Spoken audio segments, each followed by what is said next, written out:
If you are worried about your child's safety, it is time to get a safety plan in place now, not when you're in absolute crisis.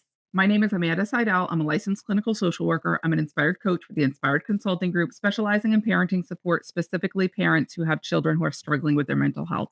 I'm also a parent of a child who experienced a mental health crisis. If you are worried about your child's safety, now is the time to get a safety plan in place. What is a safety plan? It is just what it sounds like. It is literally on paper, writing it down, a plan of what to do when your child is in crisis.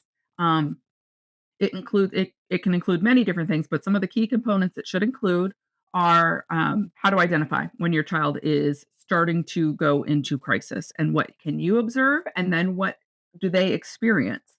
If they're willing to, the best way to safety plan is to safety plan with your child. If they are not in a place where they will engage in safety planning with you, then you can do it on your own. But the best course is always to do this with your child.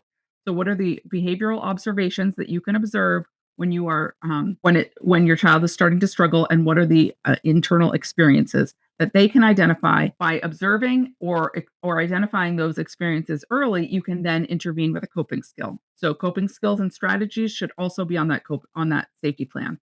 When I start feeling anxious, I'm going to, what is the best course of action for your child? Is it listening to music? Is it exercising? Is it talking to someone? Is it journaling? And so when I start feeling in crisis, I'm going to, or as a parent, when I notice my child is becoming more irritable, I am going to encourage them to listen to music. So what do we see? What can we do? That safety plan should also include emergency numbers.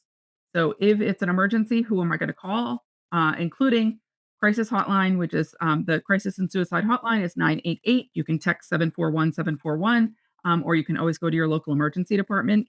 If you have other children in the home that need to be cared for while you're attending to your child in crisis, who is that person? Are they aware that they're on that plan, and how will you get in contact with them? The worst time to create a safety plan is when you are in acute crisis. We will not be thinking clearly. Our child will not be thinking clearly. We will all be escalated because that is the human nature of crisis. Um, and so that's not the best time to start developing a safety plan. Also, if you are in a place where you think your child is in need of a safety plan, it is time to get professional help involved. Primary care physician, therapist, school counselor. Start creating your village and your support system, and know that you are never alone. Hang in there. I hope this helps.